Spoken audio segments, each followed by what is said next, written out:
에스더 3장입니다. 에스더 3장 구약성경 753페이지입니다. 구약성경 753쪽 에스더 3장입니다. 이제 교독하면서 보겠습니다.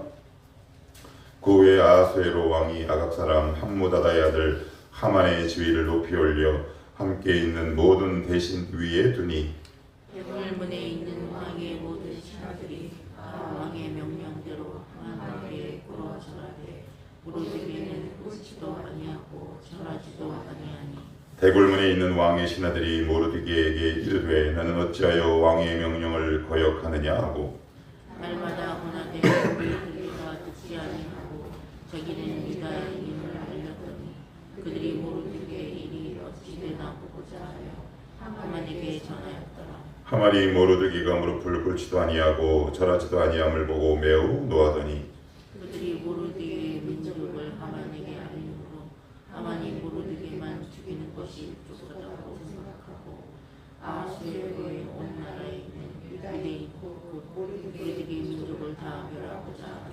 아하수에로 왕 제12년 첫째 달 곧 니산월에 우리가 하만 앞에서 날과 달에 대하여 부루 곧 제비를 뽑아 12째 달 곧 아다로를 얻은지라.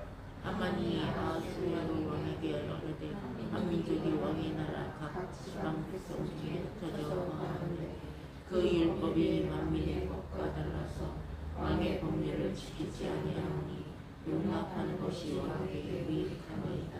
왕이 옳게 여기시거든 조서를 내려 그들을 진멸하소서. 내가 은일만 달란트를 왕의 일을 맡은 자의 손에 맡겨 왕의 금고에 드리리이다 하니 왕이 반지를 손에서 빼어 유다인 대적 곧 아각 사람 함무다다의 아들 하만에게 주며 이르되 그 은을 내게 주고 그 백성도 그리하노니 너희 소견에 좋을 대로 행하라 하더라. 첫째 달 13일에 왕의 소관이 소집되어 하만의 명령을 따라 왕의 대신과 각 지방의 관리와 각 민족의 관원에게 아하수에로의 왕의 이름으로 조서를 쓰되 곧 각 지방의 문자와 각 민족의 영어로 쓰고 왕의 반지로 인치니라. 이에 그 저서를 역졸에게 맡겨 왕이 각 지방에 보내니 12째 달 곧 아달월 13일 하루 동안에 모든 유다인을 젊은이 늙은이 어린이 여인들을 막론하고 죽이고 도륙하고 진멸하고 또 그 재산을 탈취하라 하였고 이 명령을 각 지방에 전하기 위하여 조서의 초본을 모든 민족에게 선포하여 그날을 위하여 준비하게 하라 하더라.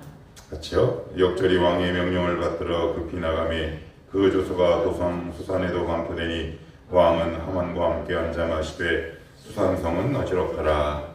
아멘. 영화 중에 열린 결말이라는 것이 있습니다. 최근에 제가 본 영화 대표적인 것 가운데 하나가 제가 영화적인 어떤 배경 지식이 없어서 정확히는 잘 모르겠지만 노인을 위한 나라는 없다라는 영화가 있죠. 굉장히 우리나라 영화 평론계에 있어서 굉장히 유명한 한 분이 추천을 해서 한번 본 적이 있습니다. 근데 보는데 전 잘 모르겠더라고요. 좀 잔인한 장면도 있고 소위 열린 결말이죠. 근데 한국인의 정서상 열린 결말은 좋아하지 않습니다. 여러분 어떤 영화 좋으세요? 해피? 한국 사람은 해피엔딩입니다. 그러면 성도들은 해피 엔딩. 무슨 얘기냐? 어제로 끝나면 딱 좋아요.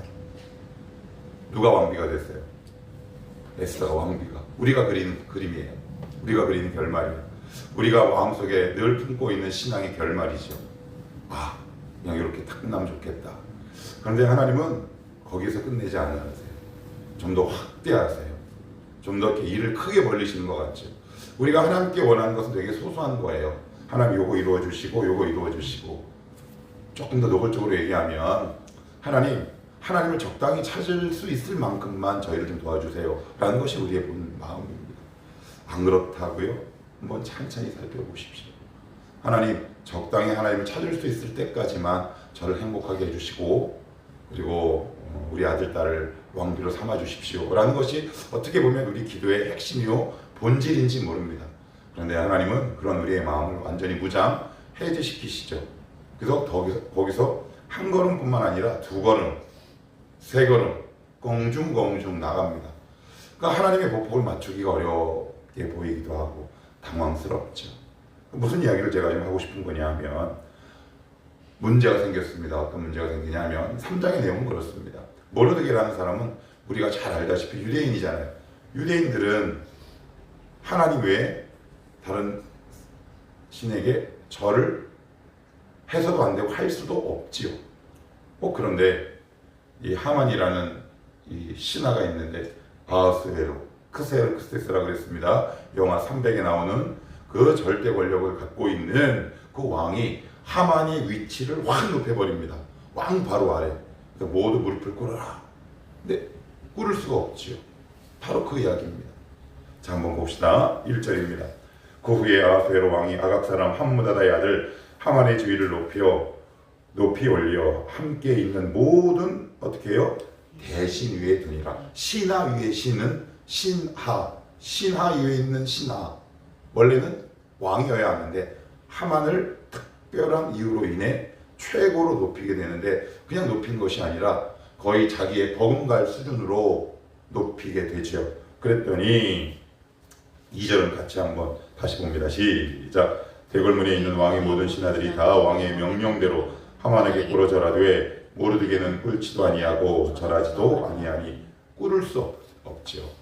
왜냐하면 모르드게는 신실한 사람이거든요. 근데 여기서 굉장히 조심해야 할 것이 있어요. 뭐냐면 2030 청년들이 직장에서 걸리는 건데, 이런 이야기를 좀 참 많이 듣고 상담도 엄청 많이 옵니다. 무슨 얘기냐? 교회 다니는 애들이 일을 잘 못한다는 거예요. 무슨 얘기입니까? 고개가 뻣뻣하대요. 상사를 보면 안녕하십니까? 인사를 하고, 누가 상사가 탁 욕을 했으면 네 이래야 되는데, 이상하게 유독 교회 다니는 청년들이 뻣뻣하대요. 아, 그래요? 아, 죄송합니다. 제가 잘못 가르쳤네요. 그래서 저는 청년들에게 이런 이야기를 합니다. 모르드게 신드롬에 빠지지 마라. 꿀치도 아니했는데요. 창세기 한번 찾아볼게요. 오늘 이 본문을 좀 보완하는 의미에서 창세기로 한번 봅시다. 창세기 봅시다. 39장입니다. 창세기 39장 한번 찾아봅시다.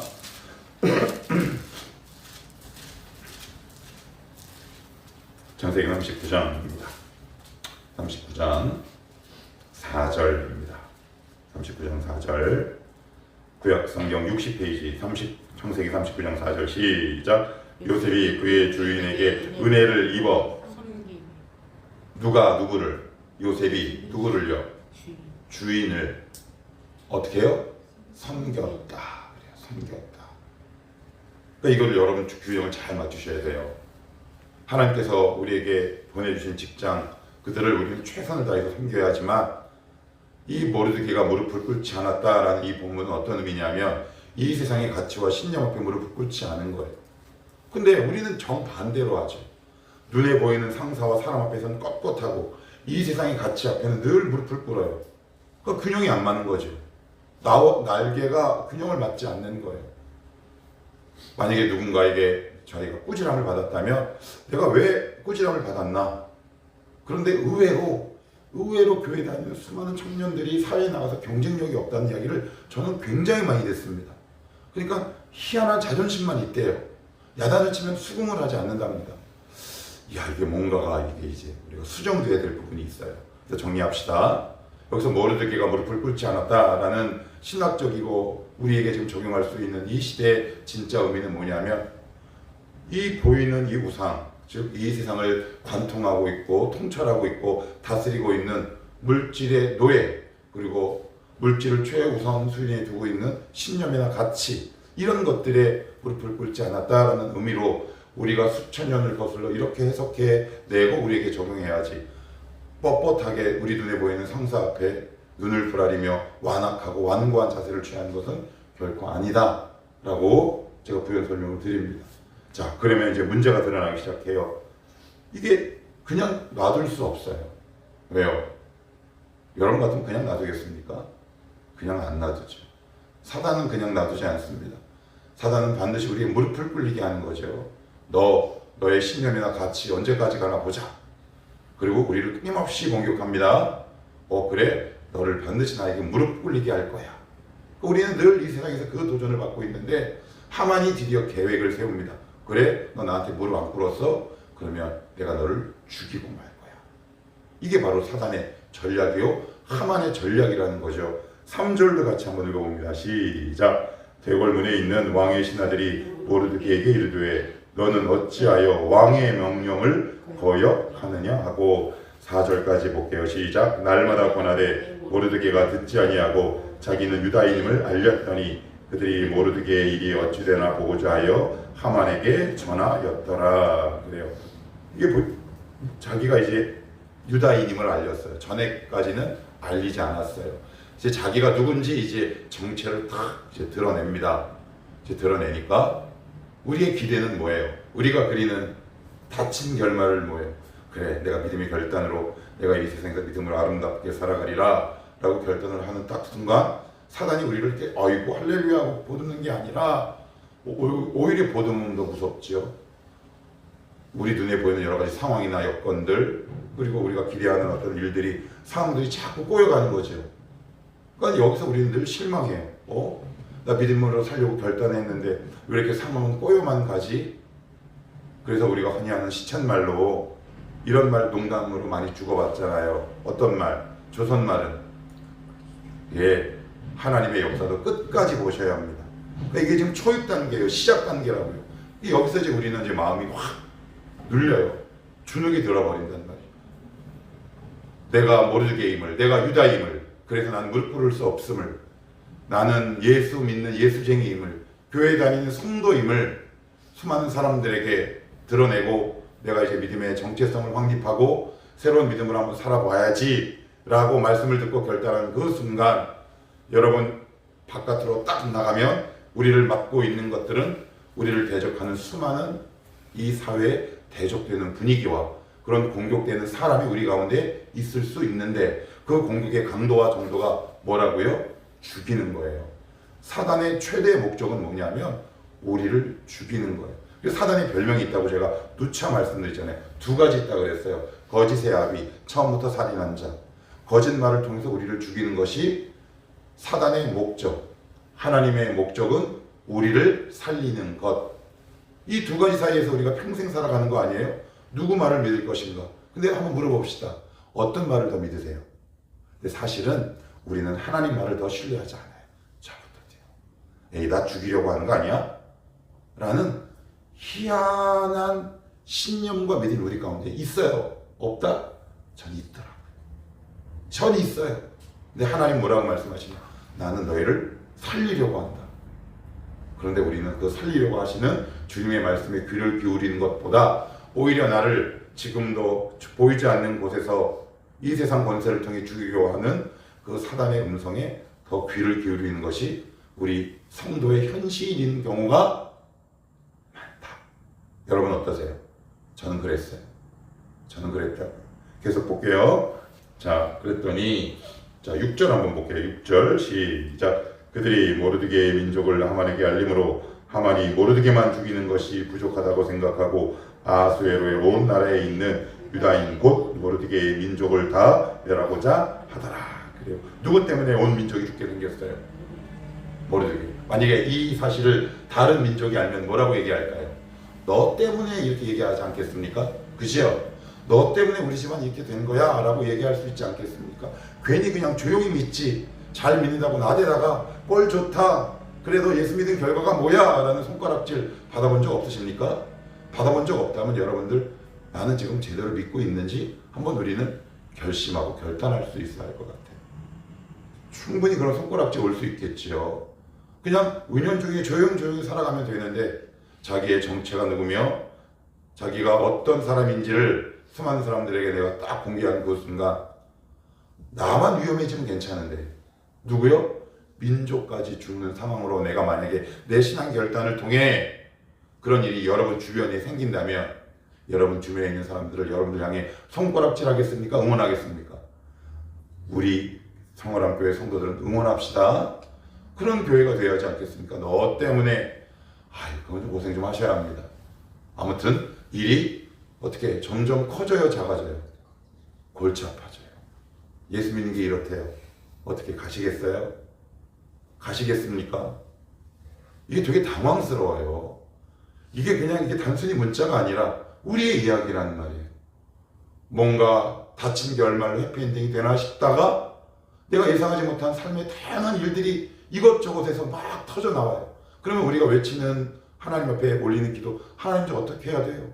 낙심이 되죠. 속상합니다. 그런데 하나님은 기가 막힌 신의 한 수, 두 수, 세 수를 가지고 계시는데 어떻게 이 문제를 해결하시는지 우리 같이 한번 쭉 살펴보자고요. 자, 9절 한번 볼게요. 왕이 옳게 여기시거든 저서를 내려 그들을 진멸하소서. 내가 은 1만 달란트를 왕의 일을 맡은 자의 손에 맡겨 왕의 금고에 드리리이다. 이 일을 누구에게 보고합니까?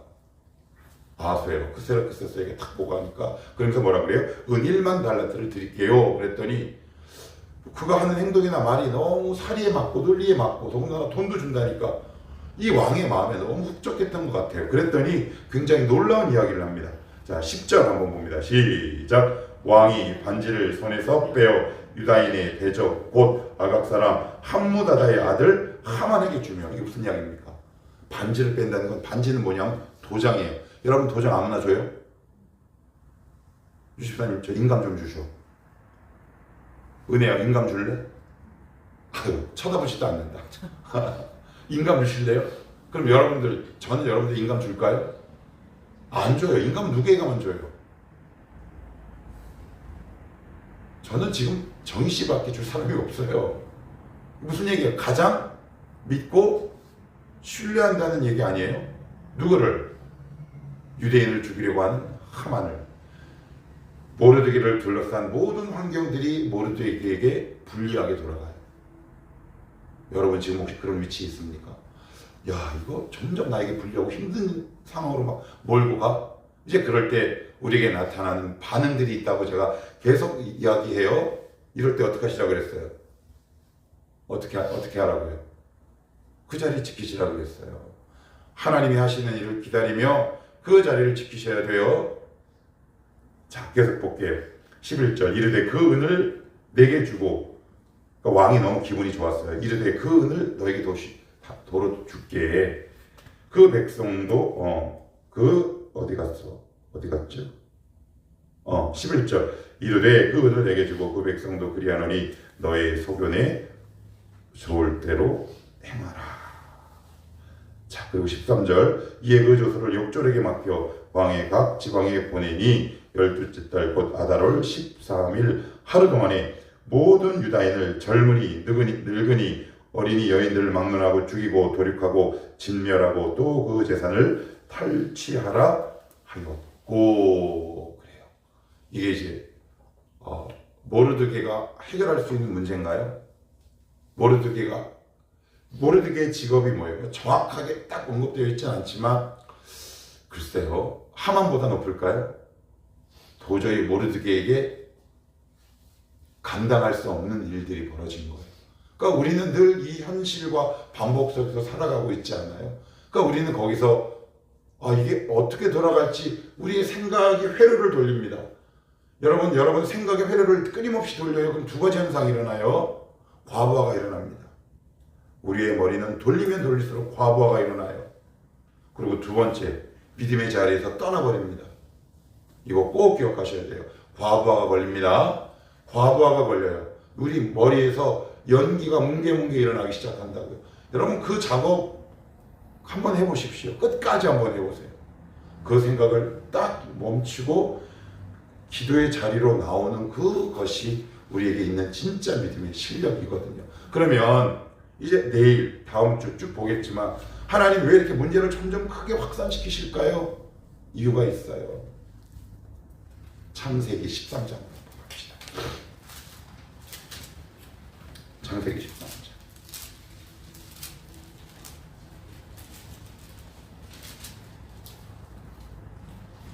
창세기 13장입니다.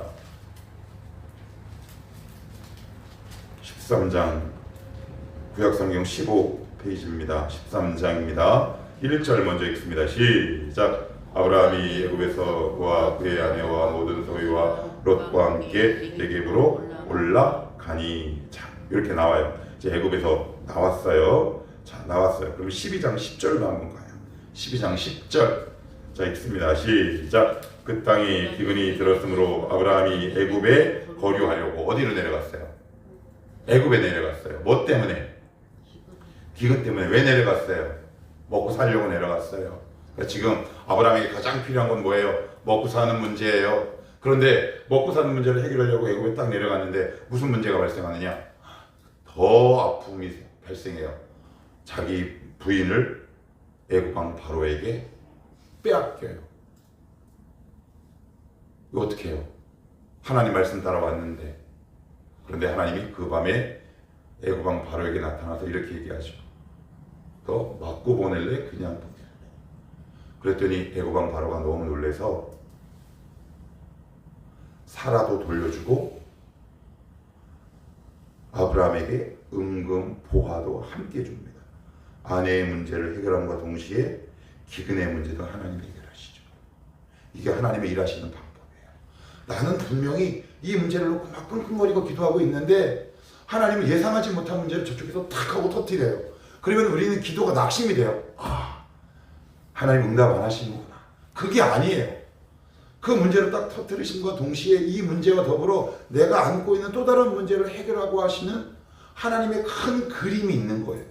왜 하나님이 그 하만과 그리고 아수에로 모르드게 이런 모든 사람과 과정을 통해 문제를 확대시키느냐? 결국 이 문제를 통해 유다 사람들을 구원하시려고 하시려는 하나님의 큰 그림이 있는 거라는 말이에요. 그러니까 우리를 이걸 믿지 못하면 성경 속에서 나의 삶을 내가 어떤 위치와 자리에 있는지 내 신변을 확인해내지 않으면 우리는 늘 불안해요. 그래서 우리 가운데 어떤 일들이 발생해요?